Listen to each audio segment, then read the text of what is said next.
Welcome everyone to the Online Learning PD series focused today on well-developed online lesson modules.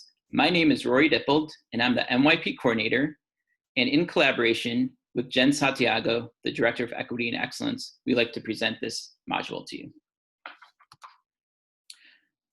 For this presentation, participants will understand an instructional model for incorporating IB approaches to teaching to online learning lesson development, examples of lesson designs in Schoology, strategies and methods for online lesson development used by current FCCPS teachers, and evidence-based practices for making online learning accessible to all learners.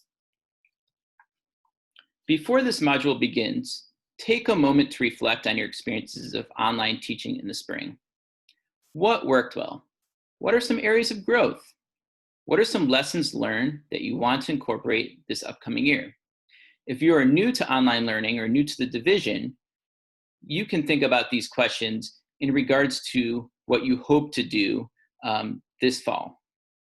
The hope is that this video will confirm the outstanding practices you implemented this spring for your students, serve as a reminder and reflection tool for the upcoming year, provide some strategies you could implement, and support further discussions you want to have with your colleagues and team. Section 1, Instructional Model for Incorporating IB Approaches to Teaching to Online Learning Lesson Development.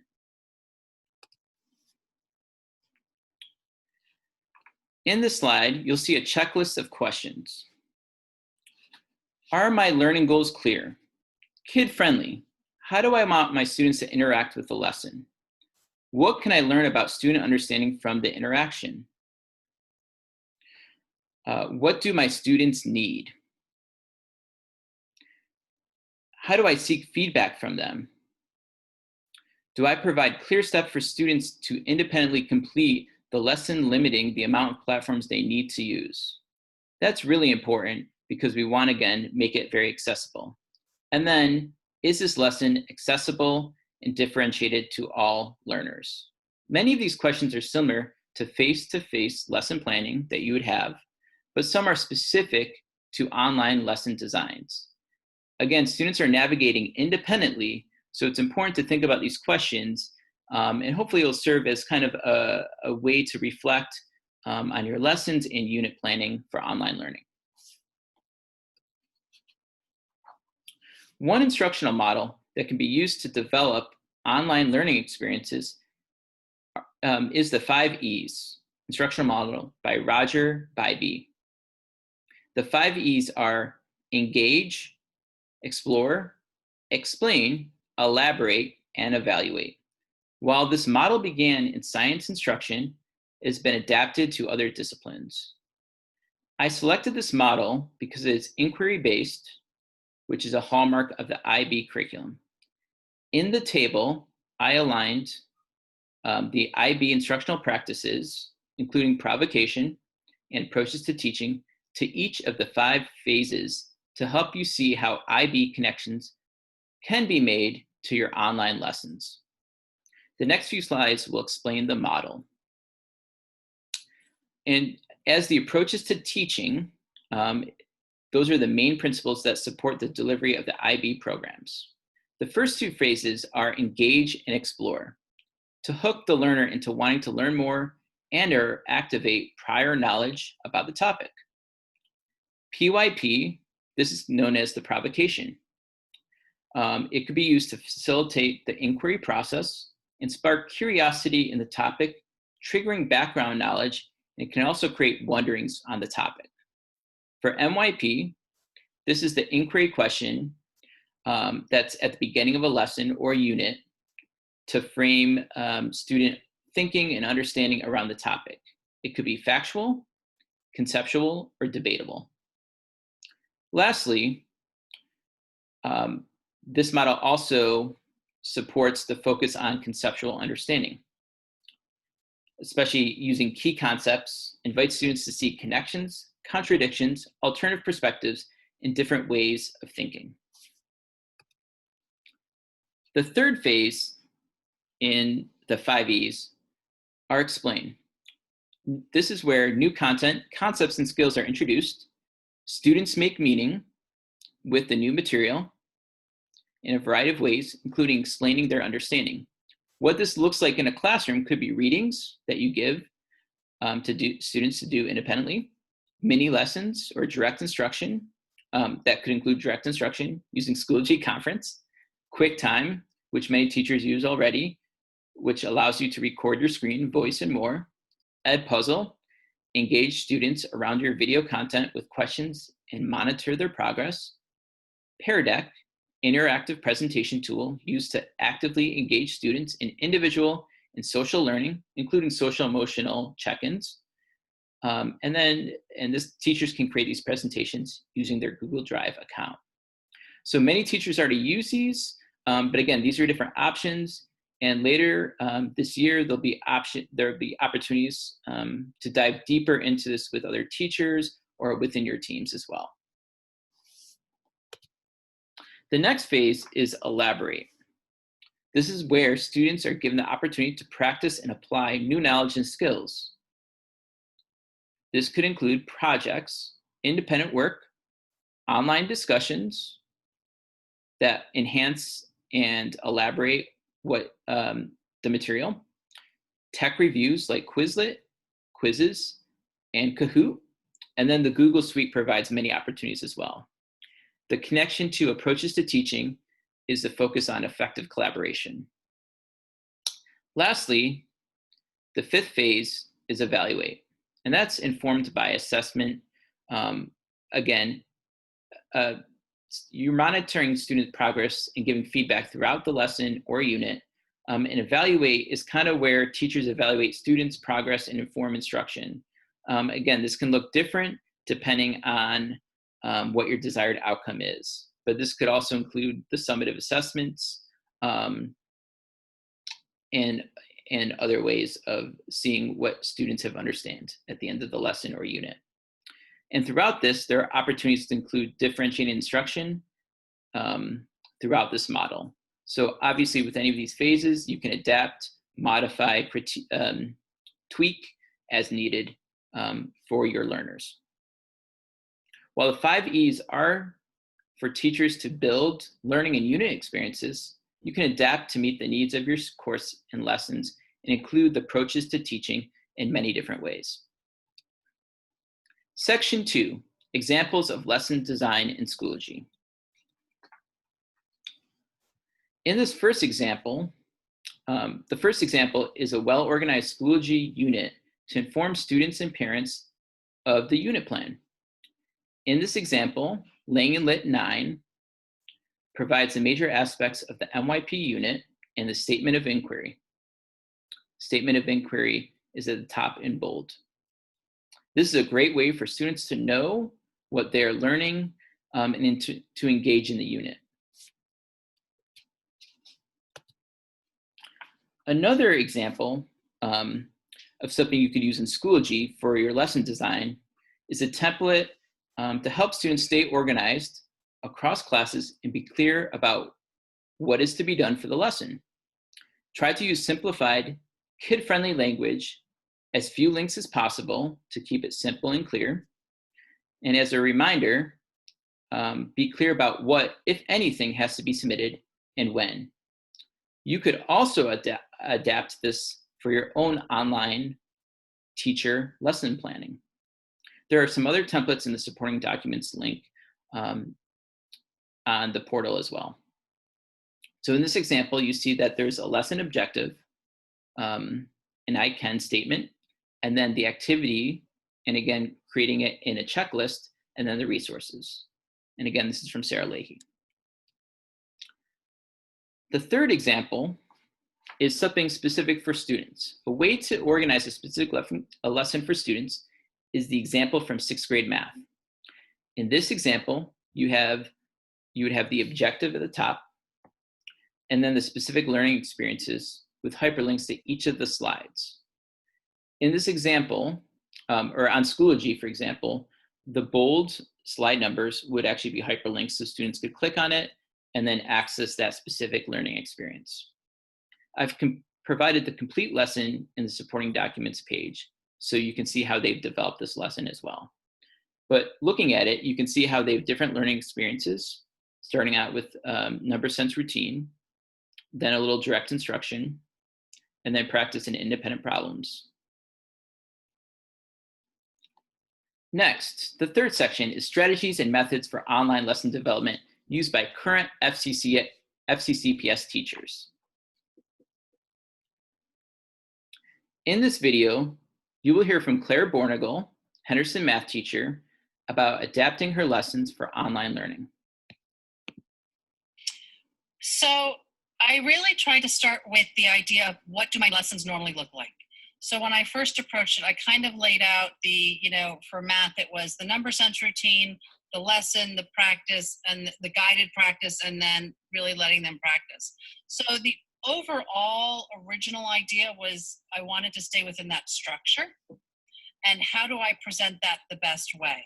So that's kind of where I brought in for me, where I was like, oh, Pear Deck is perfect for this because it lets them respond and get back, and kind of go through their thinking. So that's when I started looking at, and quite honestly, as I back up, really where I thought, oh, I can do social emotional check-ins and add that with Pear Deck. Very simple, and I tried to change them up. So with that basic structure in mind, I then also wanted to look at how do I keep them interested? Because again, I know that if you teach a class the same way every day, there's an element of boredom that sets in, and you've got to keep the kids, especially when you're only online, engaged. In this video, in the next video, you will hear from Beth Green, teacher at Mount Daniel, discussing how she designs her lessons to chunk and engage her students. And then piecing the videos out, I think, made a big difference for the kids that are so young. So the story was almost always under 20 minutes, right around 15. You could watch the story, and then I would say take a break, come back, and then I would film the activity directions separately so that you could come back later, or if you were still interested, hang around, watch the directions for the activity, then go work on the activity. And then the feedback would, that was a little tricky to come a week later. So again, that is how Beth kind of chunked her lesson to support the needs of her students in her classroom. The next video is from Lindsay Sheldon, special education teacher at Thomas Jefferson, and she discusses how she adapts and differentiates the lessons for her students, all students as well. So the general education teachers, the way we first had it was kind of a week at a time, or like several weeks at a time was all laid out. And then when we first looked at that, I shifted it to kind of a weekly schedule. And then from there, another general education teacher suggested making it just a daily schedule and splitting it up by subject. And so using that format and then looking through it and thinking of, well, what do I know about my students and how they process, and how can I make any edits to this to make it a little bit easier. So having some things be optional, knowing that the other things would take a little bit longer, and noting that next to it. For a lot of the homework assignments, we said do this or this instead of both. So for all third grade students, they had reading and writing homework every night. And I told my students to alternate between reading and writing. So do reading tonight and writing tomorrow, and so on. So again, those are 3 videos from teachers providing ways that they supported their students during the spring in their classrooms. The next section is focused on evidence-based practices for making online lessons accessible to all learners. And the method that I'm going to talk about today is universal design for learners. Please know that this is also the best practices in this section are also in the FCCPS reopening plan under best practices for instruction for virtual and distance learning. So universal design for learners guides the design of your learning experiences to proactively meet the needs of all learners. When you use UDL, you assume that barriers to learning are in the design of the environment. not in the student. UDL is based on brain science and evidence-based instructional practices. It also leverages the power of digital technology. So you're saying to yourself, I've heard of this, but what does this actually look like? So a lot of these you've actually done in your classrooms. You've provided graphic organizers to support reading and processing. You've provided flexibly grouping students. You've provided leveled resources. And some other ways that you could utilize a UDL approach to lesson planning is allowing access for all students to receive the material in many different ways, multi-modalities. So not just in text, but it could be in audio. You could ask them to do something kinesthetically. It also includes pre-plan differentiation. And this is also when you're thinking ahead and proactively creating these lessons, this also eliminates hiccups in the learning process for all students. A key aspect of UDL is chunking. Some ways to support all learners is to chunk longer content into separate, more manageable sections. Use headings and white space to chunk information on individual pages further, as shown in this example. And use bullet points or numbered lists when possible, again, shown here, looking at the types of businesses and the advantages and disadvantages. The next way you could incorporate UDL into your lesson design is looking at the organizational structures. So thinking about how can I present this material in a way that's accessible. Some ways are left justify paragraph text, use icons and symbols for cueing students' attention to tasks that commonly repeat. So again, they're familiar with it, they know how to access it, you've modeled it in a video or a live lesson, so students understand when I see this, I know what to do. And then also embedding a video directly into the page for viewing without leaving the learning management system. I'm going to show you that in the next slide. And then also using font that is easy to read. So at least a 12-point font and larger type fonts when designing content for younger students. The last UDL strategy is utilizing visual and audio support. To support all learners, this could include using images purposely to support the content and engage students, looking at videos being 6 minutes or less, again, depends on the age of the students. In the 6th grade math example, it shows on the left-hand side a video that the teacher created, and then a supporting slide helping students understand what is learned or what is taught in the lesson that the teacher is teaching. So again, the right-hand side is supporting the video that students are accessing. And then containing a narration that is enthusiastic. Another way is also showing the teacher writing or drawing. Again, having you in the video or having some kind of, if you have little jokes and puns or a way that you connect with kids already during live lessons, incorporating this in your online lessons will also help with that personal connection. And again, that's being just mindful of knowing your students and thinking about how can you make this engaging for them as well. So as this video concludes, there are many lessons learned by teachers this spring in FCCPS and across the nation. And I think one of the things that everybody's just learned is that when developing online lessons, remember, online learning is challenging for many students and adults. Students are navigating so much emotionally and mentally while online learning. They're also negotiating shared spaces with their families, which may complicate their ability to focus and work for long stretches of time, and be maybe experiencing multiple stressors given we're living in a pandemic and just a different way of living that we're navigating now. The general rule is that it will take students twice as long to complete an assignment online than in person. Of course, this depends on many factors, including the age of the student. Multiple FCCPS teachers interviewed shared that they had to let go of perfection and try their best. I had to do this in this video because there are things that I would change, but I'm letting go as well.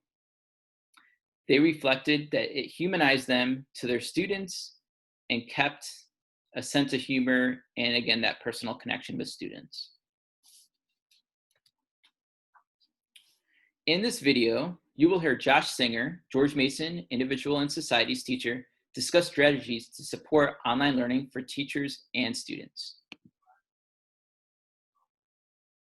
I think it's reaffirmed, my belief that we have to give the young people the benefit of the doubt, and that we have to act with humility in what we can and cannot accomplish.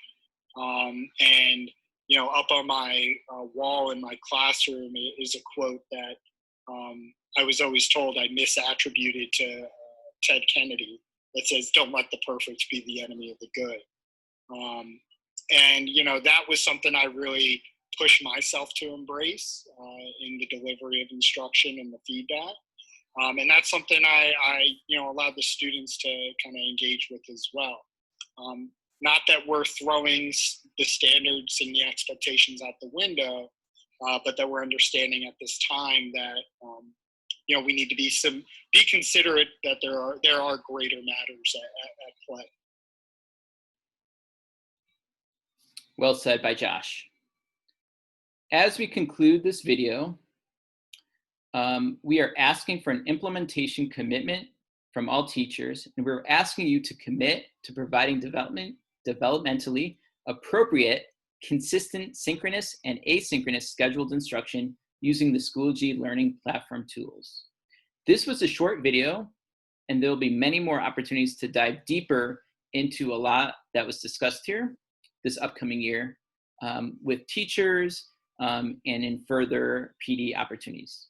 Thank you to all the teachers that provided supporting materials for this presentation and who were interviewed.